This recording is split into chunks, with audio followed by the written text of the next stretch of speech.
我是个送外卖的，为了给老婆治病，我借了高利贷，可没想到他找好了后路。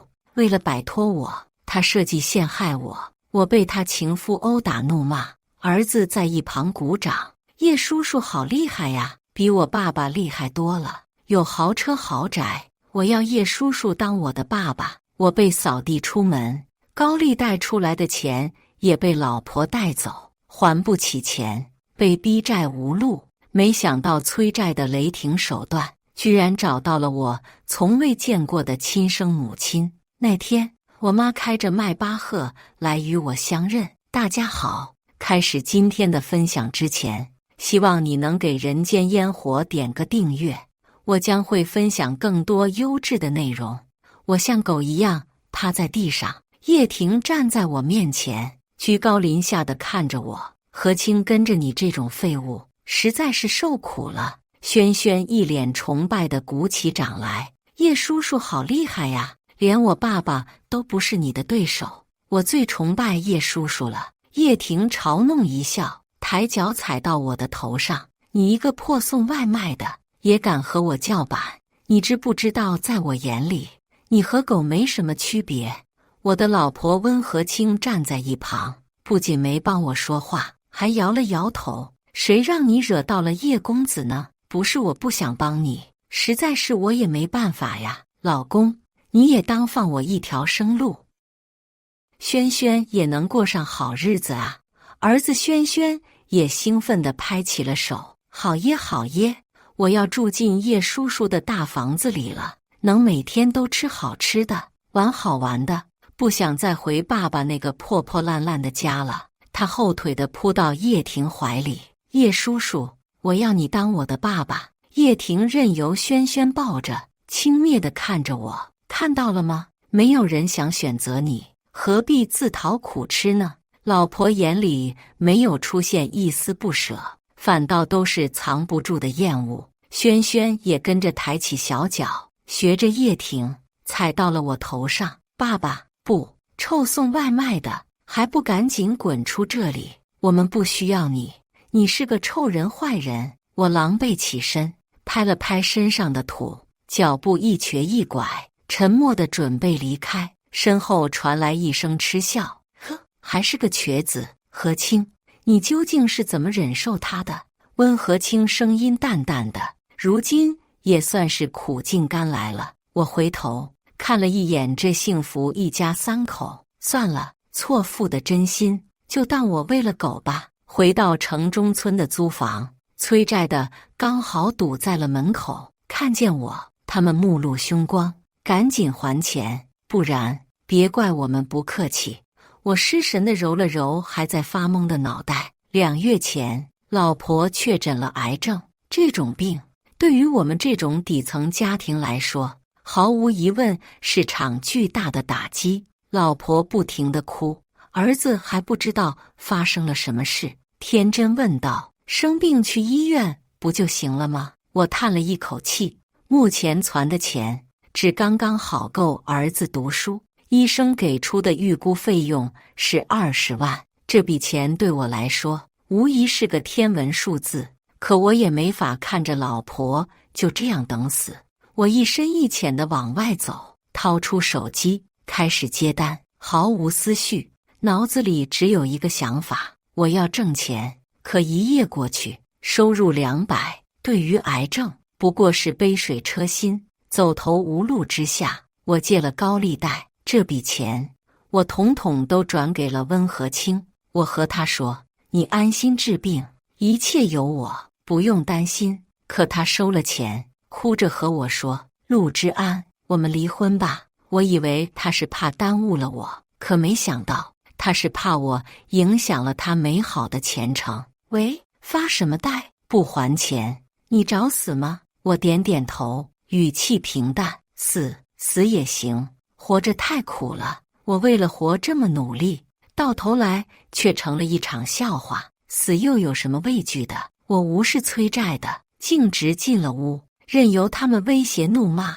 我重重地倒在了破沙发上。你别后悔，我们可是会炸通讯录的，到时候丢面子的可是你。我无所谓地看了他们一眼。好吧，我也想看看究竟谁能帮我。我是个孤儿，除了几个一样拼命活着的孤儿院好友，哪还有什么通讯人？大家都穷得响叮当，是社会的最底层，没人会帮我，我也帮不了自己。算了，被踩得生疼的脑袋晕晕乎乎的，连催债人的声音都听不到了。我竟然是沉沉睡了过去，做了好长一个梦。我和温和清自小就在孤儿院长大，我们共同憧憬过美好的未来，梦想无限大，以为出了孤儿院会有那样广阔的世界任由我们去闯。他单纯善良，在院里不少被针对欺负，每一次都是我护着他。孤儿院是强者为王的地方，拉帮结派对于小小的我们来说是一个现实残酷的小社会。小小的温和清曾问过我，志安哥，你会嫌我没有麻烦不管我了吗？我拍着胸脯保证，哥会罩你一辈子。可几天前，温和清声嘶力竭地朝我吼道，你凭什么阻止我奔向更好的人？儿子也挡在他的身前，不许你欺负妈妈。明明叶叔叔对妈妈更好，你凭什么不让妈妈和叶叔叔在一起？好，叶婷不过是带他们出去吃了几顿饭，带轩轩去过一次游乐场，这就是好了吗？可我半瘸的腿是在一次意外里为了救轩轩才会被压成这样的呀。那一次我基本就没想过自己的命，我爱轩轩胜过爱我自己。我不是个爱哭的人，这个梦境里我却无助地流起了眼泪。我其实从不觉得我是个失败者，我为了给老婆儿子好生活，每天都特别努力工作，我年年都是最佳棋手，拿了奖金我就会带着老婆儿子潇洒一顿。我知道我不算是什么牛逼的人，可我已经很努力在生活了。可我再努力也比不过叶婷出生就拥有的豪车豪宅。我是输了，输得彻底。我是被一阵吵闹声吵醒了，睁眼就看到了一脸嫌恶的叶婷。真是个 losers， 你和乞丐有什么区别？温和清和轩轩也来了，带着一纸离婚协议，语气淡漠，签了吧。当年我单纯不懂事，大好年华给你生了儿子，现在我也不和你计较了，我们一别两宽，以后你别再来打扰我。轩轩牵着叶婷的手，奶声奶气冲我喊着，我不要臭爸爸、脏爸爸，我要叶叔叔一样帅气有钱的爸爸。那纸协议被摔到我的脸上，连带着我可笑的自尊一起飘落到了地上。叶婷从口袋里掏出一张卡，施舍一般的拍在我脸上，陆之安啊，人都是向上走的，你这种陷入泥潭里的人，谁和你在一起都不会幸福。不像我，给他们好生活对我来说轻而易举。你若是真心想对他们好，就放手吧，别挣扎了。温和清眼里满都是反感，你昨天找叶公子的行为都被监控录下来了，看得很清楚，是你先动的手。如果你不知好歹，不肯签字，那叶公子绝对不会放过你。陆之安，我劝你识时务些，不要把事情弄得太难看。轩轩一脸崇拜地看着叶婷，就是，爸爸找叶叔叔麻烦，却被叶叔叔打趴下了。叶叔叔最厉害了，爸爸又笨又蠢。叶婷得意的脸色藏都藏不住。是啊，昨天是我主动找的叶婷，因为我看到了温和清手机里叶婷逼他赶紧和我断干净关系的短信。你再不离婚，机会就没了。我不可能和一个有夫之妇在一起。你条件是不错，我只给你1周时间，机会在你自己手上。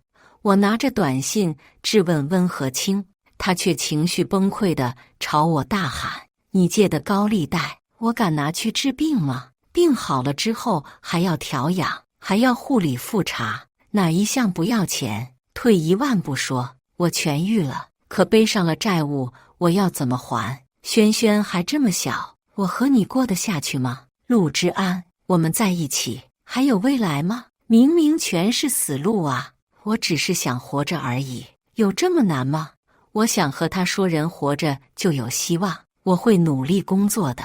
对上他决绝的眼睛，我又迟疑了，怒气上头，我奔向了叶家豪宅，找到了叶婷，却被他的打手摁在地上，被他狠狠地欺辱一番。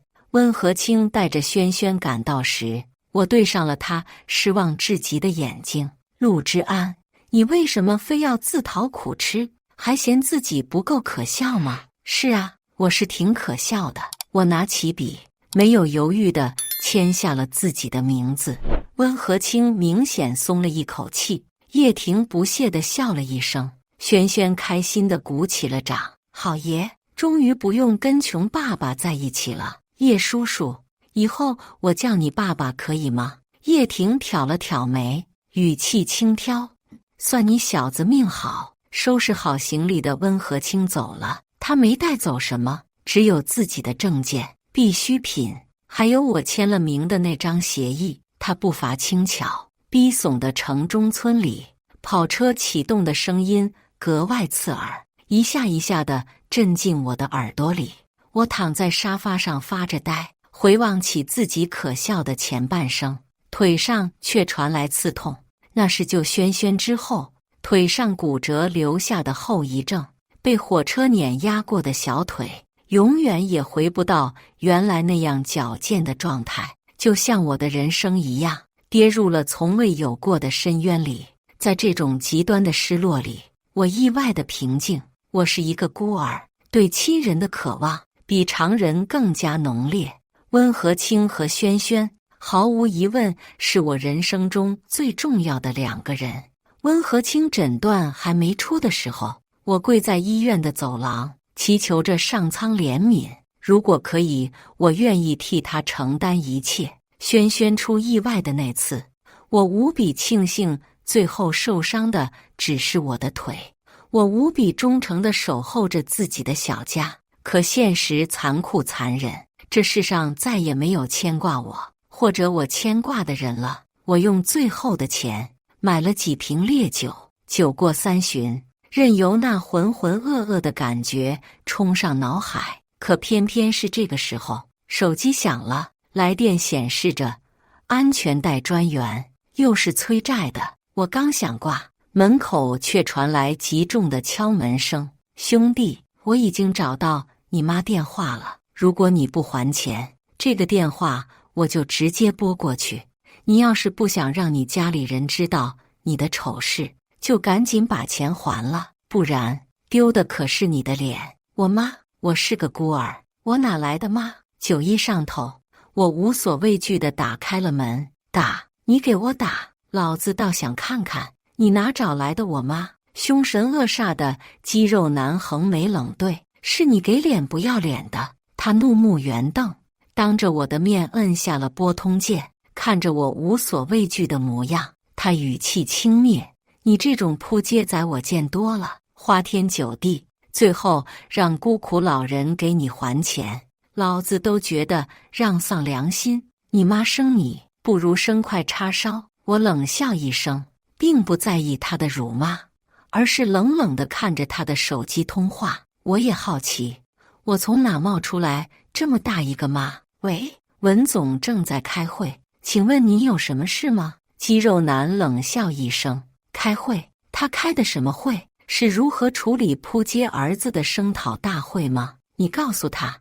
他儿子现在欠了我20万，赶紧还钱。那边沉默了一会，语气迟疑。文总，有儿子吗？肌肉男失去耐心，你以为断绝关系就能躲债了吗？儿子犯事，家长擦屁股，这20万他还不起，就由你们还。那边还是疑惑着，您稍等。肌肉男恶狠狠地瞪了我一眼，那头声音消失了一会，再响起时，是一个声音有些颤抖的成熟女声。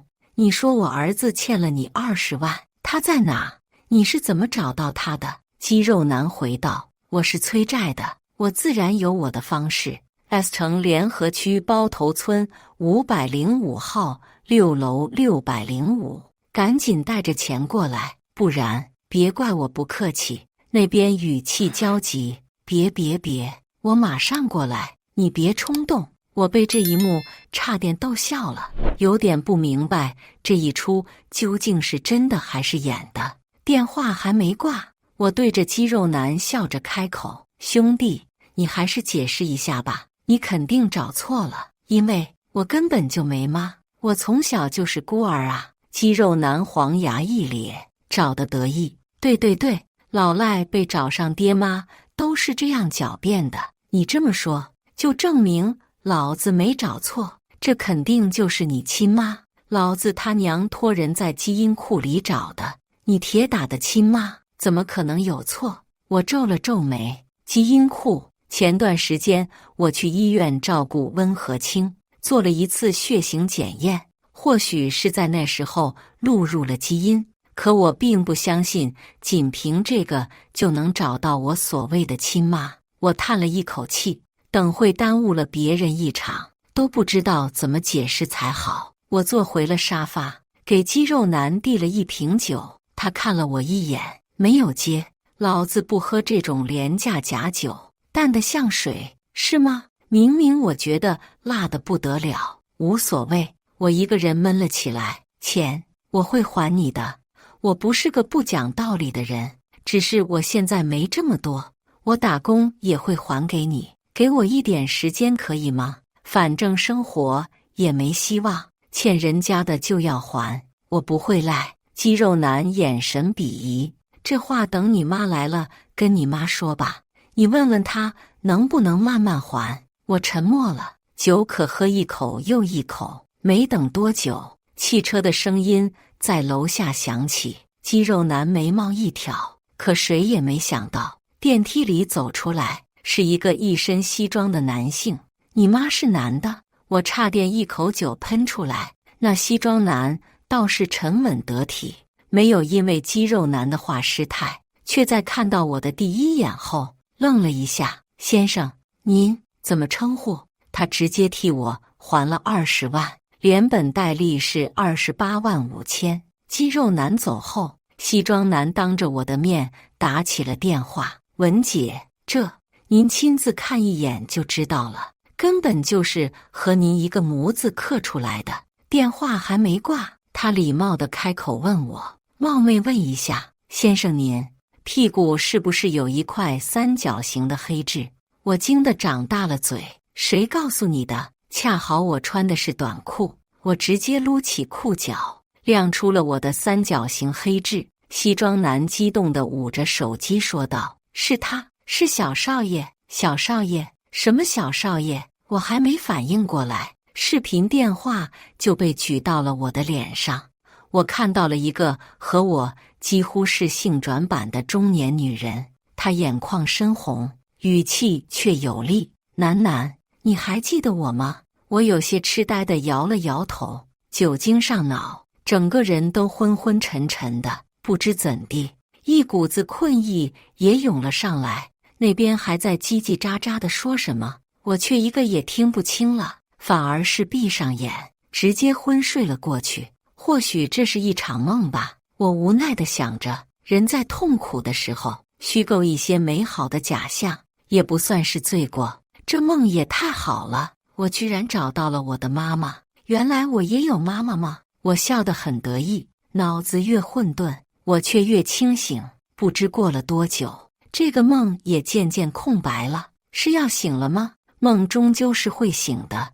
我失望地睁开眼睛，可没想到，我梦里的那个女人，此刻正一脸关切地看着我。梦中梦，楠醒了。她压抑不住声音里的激动，对着我开口：楠，你还记得我吗？楠是谁？我迷迷糊糊地坐起身，带着几分的疏离和陌生。你好，我叫陆之安。这并不是一个梦，意外录取基因库，让我意外地找到了自己的生母，文氏集团总裁文慧敏。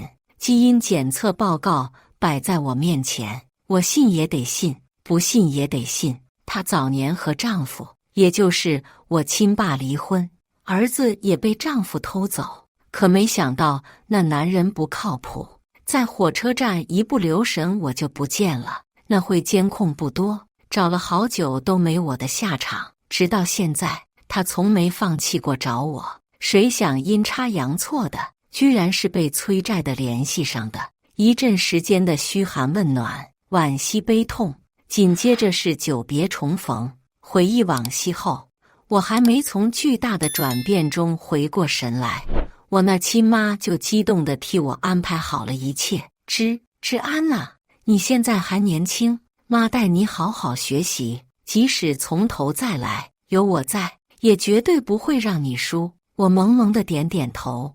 搬出了城中村后，我去到了文氏集团工作。处于身份特殊，怕被有心之人针对小孩，我成了文氏的技术实习生。我就你一个儿子，你失踪之后，我一步步爬到了今天这个位置。觊觎我财产的人有很多，你必须先有能力武装自己，这一切我才敢安心地交给你。我倒是没什么所谓，毕竟对现在的我来说，有些目标倒也算是好事一件。可我怎么也没想到，入职公司的第一天，我就遇到了叶婷。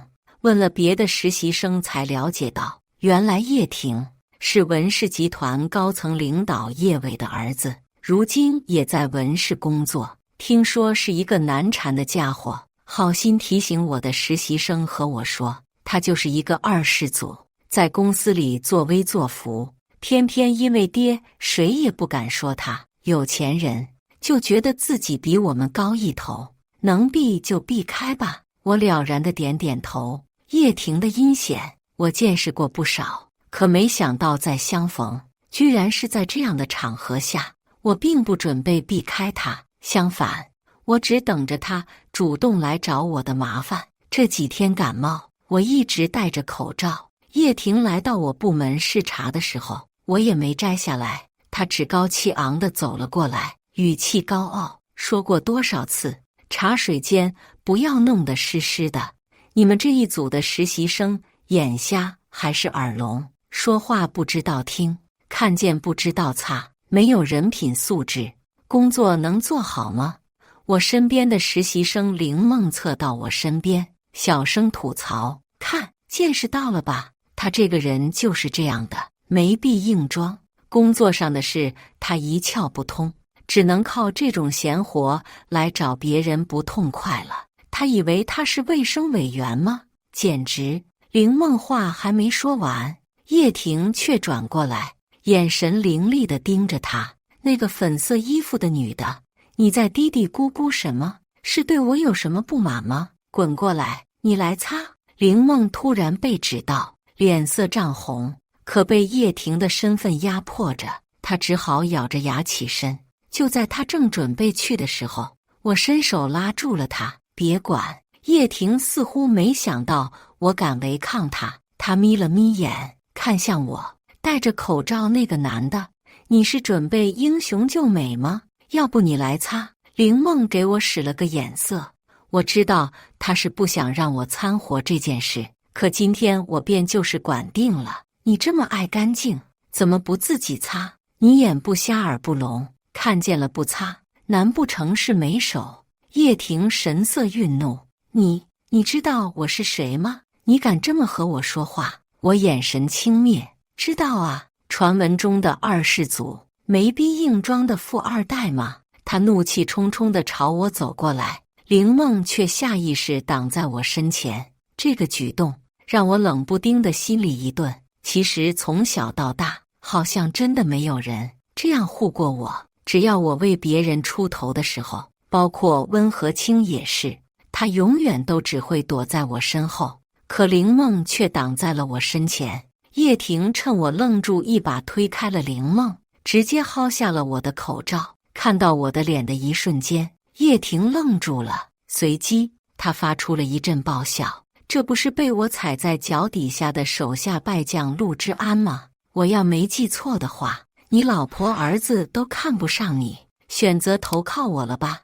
没想到让你混进文氏集团了，这 HR 还真该好好整改了，居然这种废物都放进来，真够恶心的。他一脸不屑地盯着我，头高高的扬起，用鼻孔对着我。还好今天是被我发现了，没让你这个垃圾对公司造成损失。我现在通知你，你被解雇了，收拾东西滚出文氏，否则我不介意再打你一顿。他对着我冷冷地笑了一声。对了，走之前给我把茶水间擦干净。我站得笔直，淡淡地看着他，因为我知道我不需要动嘴，有人会替我来治他。叶婷，你在发什么疯？他转身，大门处缓缓走来了我妈和一个神色冷峻的中年男子，所有人的眼光都聚焦过去。爸，你怎么来了？中年男子声音愤怒。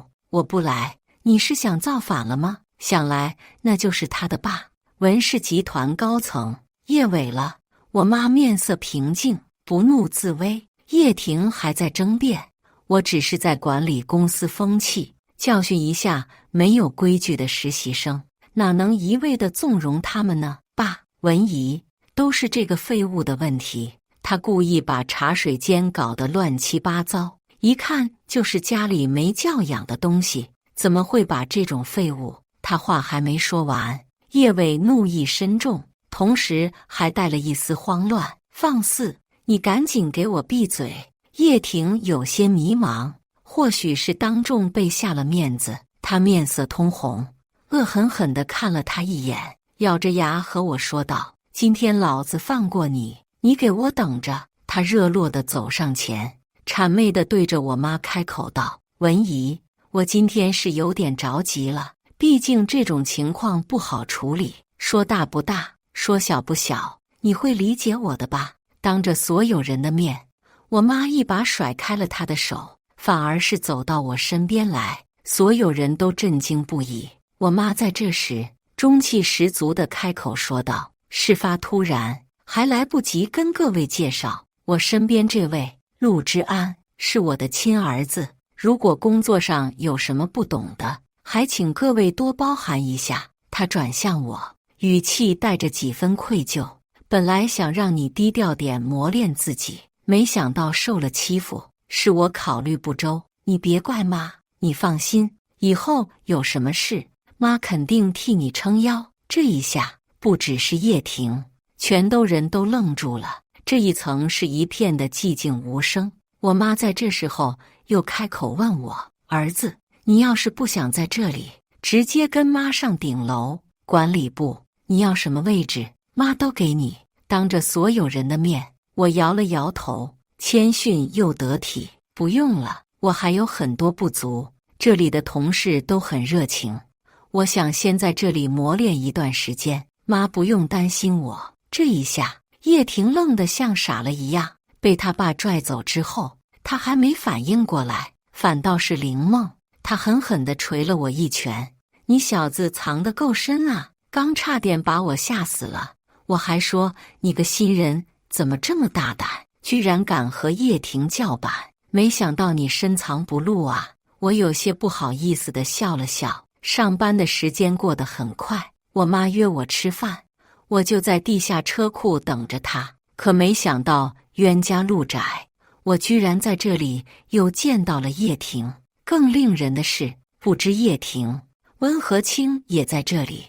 这段时间我和他完全没有联系，温和清并没有和我想的那样攀上高枝，荣华富贵，反而是更加憔悴了不少。他此刻正牵着轩轩站在叶婷面前，语气哽咽崩溃：“我都已经离婚了，你怎么能这样对我？你要我怎么办？”叶婷的声音烦躁：“你怎么办？关我屁事！我实话告诉你，我就只是想玩玩你。你一个生过孩子的妇女，长得就算有几分姿色，那也只是个二手货。你还指望我对你负责？”温和清脸都颤抖了起来，无助地祈求着：“叶婷，你不能这么对我，我已经走投无路了，我不能没有你啊！”轩轩此刻也大哭了起来：“叶叔叔，你怎么能不当我爸爸了？你要抛弃轩轩吗？你是个怪叔叔！呜！叶婷烦躁地推了温和清一把，轩轩却不管不顾地抱了上去。轩轩要住大房子，轩轩要跟叶叔叔去游乐园，轩轩不要离开叶叔叔。可没想到，被缠得死死的叶婷居然一抬手，狠狠地打在了轩轩的脸上。这一下，温和清都愣住了，他立马抱住了轩轩，眼神绝望。你怎么能打孩子呢？你怎么？叶婷没再管他们，直直上了车，油门发动，跑得没了影。温和清抱着大哭的轩轩，可怜的不行。我又动了一丝不该有的恻隐之心。他们母子二人抱在一起，看着让人心疼的不得了。我抬脚走了过去，却没想到温和清看到我的第一眼，那痛苦的眼神迅速转为厌恶。我早该想到的，肯定是你做了什么，才让叶公子这样讨厌我。要不是你，我根本不会过得这么惨。他指着我，轩轩也扑过来捶打我。你这个坏人，我讨厌你。我想要住大房子，我要去游乐园。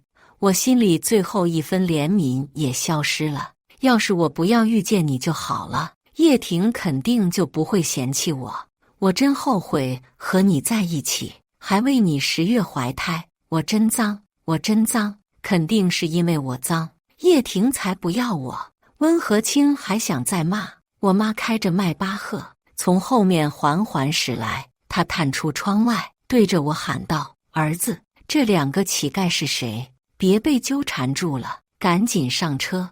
我在温和清震惊的目光中，缓缓走上了迈巴赫。车故意开得很慢，路过温和清时，他嘴巴喃喃着：不可能，不可能。我对着他得意笑道：其实我欠你一句谢谢，要不是你，我也不会这么早找到我的亲妈。最后留给他们母子的，只剩一团尾气。我妈带着几分得意：儿子，爽吗？我有些迟疑，还没开口，我妈就看透了我的想法。不好意思啊，相认之后，我想更了解你，就打听了一下你的曾经，没想到你受过这么多苦。不过如今妈来了，曾经你的委屈，妈一样样给你讨回来。我还没从这愉快中反应过来，我妈当着我的面打电话给了叶伟，通知一下，你和你儿子明天去非洲分公司任职，没得商量，不行你就滚。电话挂断，我妈嘿嘿一笑：非洲哪有什么分公司，我临时找人注册的狗头公司，直接让他们滚出你的视线，等他们受不了了，自己会走的。敢欺负到我儿子头上，真是发了疯了。我被我妈霸气的发言逗笑了。车子缓缓行驶到了一个巨大无比的庄园别墅，这是我妈的房子。第一次来的时候，我也被这豪华无比的建筑惊呆了。这房子里到处是我的痕迹，我小时候的玩具、照片、用过的东西都被我妈小心珍藏了起来。直到我如今回来，他们才物归原主。我坦然地接受了这一切，想来是我这么多年的苦和累，终于也有了见到阳光的一刻。第二天上班的时候，温和清和轩轩竟然跪在了公司门口。老公，是我错了，我不该听信别人的谗言，我求你原谅我。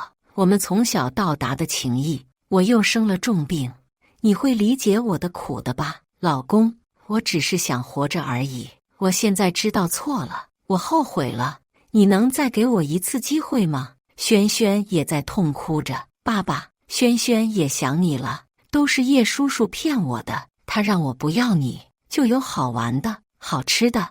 叶叔叔骗了轩轩，只有爸爸最爱轩轩。母子二人抱头痛哭。温和清祈求地看着我：老公，你从小就保护我，现在肯定也会原谅我，对吗？我给你生了孩子，没有功劳也有苦劳，现在我已经吃到苦头了，也看清了那些坏人，我终于发现只有老公才是最好的。老公，我们去复婚吧，我保证以后全心全意爱你，只当你的贤内助。此时，林梦却蹦蹦跳跳走到我身边来看热闹。哟，陆之安，没想到你还挺有故事的嘛！我无奈地叹了口气。我能解释。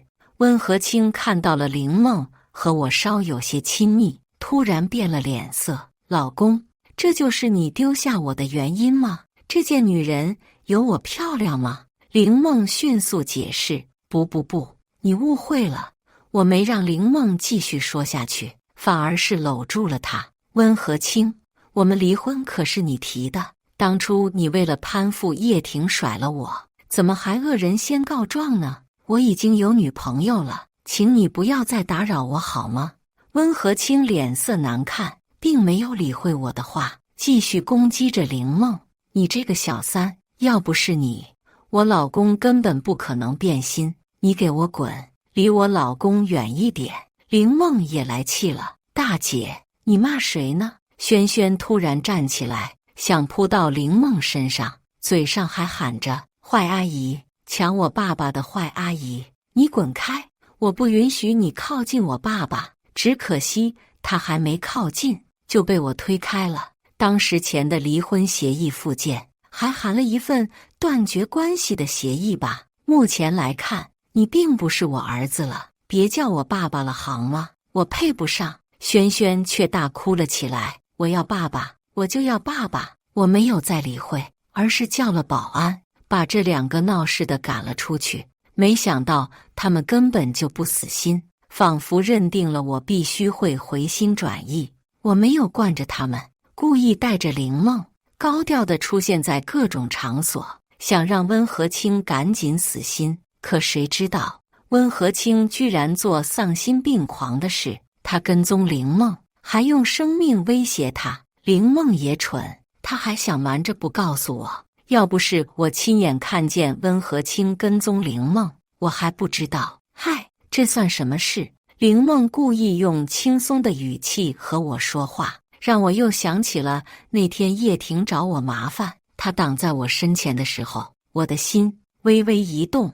我强硬的要求和他共同回家，并拿到了温和清故意跟踪威胁的证据。可没想到，我还没来得及报警，就被绑架了。温和清恶狠狠地盯着我，怒不可遏。我都这么求你了，你为什么还不能原谅我？你想要我的命是不是？